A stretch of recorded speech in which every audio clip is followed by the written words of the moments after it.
రాష్ట్రంలో రైతుల పరిస్థితులను డిప్యూటీ సీఎం పవన్ కళ్యాణ్ దృష్టికి తీసుకురావాలన్న యువ రైతు నవీన్ ప్రయత్నం ఫలించింది. పవన్ కళ్యాణ్ ఆ రైతుకు అపాయింట్మెంట్ ఇచ్చాడు. ఈ నేపథ్యంలో మంగళగిరిలోని జనసేన ప్రధాన కార్యాలయంలో పవన్ ను కలిసిన రైతు నవీన్ ఆయనకు రైతుల సమస్యలపై వినతి పత్రం అందించారు. నవీన్ హిందూపురం నుంచి ఎడ్లబండిపై బయలుదేరి మంగళగిరి చేరుకున్నారు.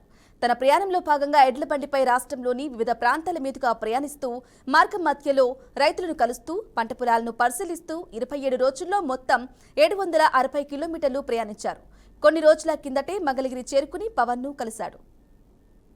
నేను 27 రోజుల మధ్య ఎద్దులబండి ద్వారా 760 కిలోమీటర్లు జనసేన మంగళగిరి పార్టీ ఆఫీస్ వరకు వచ్చినాను. మరి పవన్ కళ్యాణ్ సార్ కూడా కలుపుతున్నారు. రైతు యొక్క సమస్యలు డిలే చేద్దామని పవన్ కళ్యాణ్ సార్ వరకు వచ్చినాము. సారే మన దగ్గరకు వచ్చి మా ఒక రైతుగా సార్ ఒక రైతు దగ్గరకు వచ్చి కలిసి వెళ్ళినాడు అన్న. రైతుల యొక్క సమస్యలు అన్నీ తెలియజేసిన తారుకైకే సార్ కూడా రైతులు ఖచ్చితంగా న్యాయం చేస్తాము, దళారు వ్యవస్థ లేకుండా చేస్తాము.